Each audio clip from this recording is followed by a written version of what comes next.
This is the history, design, and practicality of ramjets by Thuan and James, with a guest appearance by the newly up-and-coming rapper Aiden Young. But today seems kinda odd. No yapping from the med, no wall. So what are ramjets? Ramjets are a surprisingly old piece of technology dating back to the 1950s. They require going at very high speed to ram air into the engine. This removes the need for a complex compressor but requires a high speed for the engine to work. As air enters the engine going very fast, the air will get slowed down and compressed by the cone at the front of the engine. This compression allows the fuel to be injected into the combustion chamber most efficiently. This provides enough oxygen for the fuel to combust.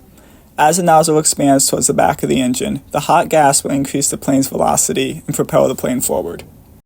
On the contrary, traditional jet turbines rely on slower moving air to move into the engine. This airstream is compressed by the fan blades and achieves a higher pressure inside the engine. This provides optimal efficiency and similar pressure to inside a ramjet. This allows the engine to be much more efficient at lower speeds. As you can see in this image, ramjet engines do not contain these compressor blades. He is René Leduc, the creator of the Leduc planes. He is French like James Turk.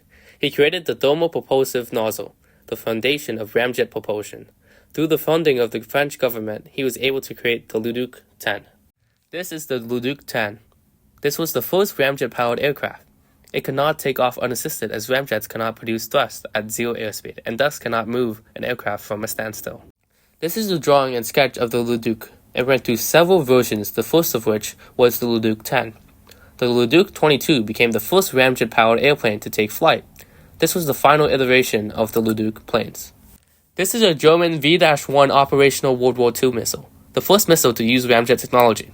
The missile was powered by a ramjet engine and Argos pulse jet, brought up to supersonic speeds by a solid propellant booster, as the ramjet cannot produce thrust with no airspeed. In the late 1930s, Eugen Sanger, one of Germany's top scientists on hypersonic dynamics in ramjets, and his wife, mathematician Irene Brett, had begun developing a suborbital rocket bomber, the Sanger, named after himself. This is a U.S. missile using ramjet technology. During the 1990s, the intensity of international development increased as countries moved into supersonic combustion. The Russian Space Agency initiated comprehensive hypersonic research and development in the Ello program in 1993. They used this program to develop combined propulsion systems for advanced reusable space transportation. This program sought to focus in Russian research and development in supersonic combustion. As shown here in the graph, traditional jet turbines rapidly lose efficiency as the plane increases in speed. As the plane gets closer to Mach 3, ramjets become much more efficient as the natural compression of air getting into the engine provides an optimal amount of oxygen for combustion. Recent improvements in ramjet development have led to the creation of commercial ramjet-powered planes. These planes would allow flights from New York to Los Angeles in just around an hour. All of these planes are experimental for now, though. Another application where ramjets could be very useful is missile flight. Ramjets could be used in ICBMs to go much faster and farther. Ramjets are already being used in anti-air missiles thanks to their high propulsion force and increased efficiency at very high speeds. The SR-71 Blackbird was a very revolutionary and famous aircraft. This plane used a combination of ramjet engines for high speeds and traditional jet turbines for low speeds. This was needed as ramjets could not provide thrust without the aircraft moving at a high enough speed. Most ramjet development programs today are using this system to provide thrust to the aircraft.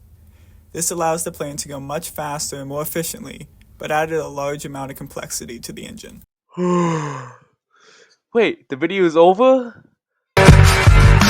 Just got to class in the morning, gotta think con. I don't know, but today seems kinda odd.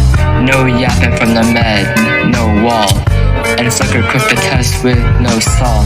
I got my math on, but didn't nerd out. Finally got a call from a school I wanna scope out. Hooked it up for later as I hit the door, thinking will I learn another 24. I gotta go, cause I got me an airdrop, and if I hit the trig, I can make the cow drop. Had to stop at a class change, looking in my laptop, not a hacker in sight, and everything is alright. I got a beep from South, and he can teach all night. Called up the team and I'm asking y'all, which class are y'all being know-it-alls? Get me on the team and I'm in trouble.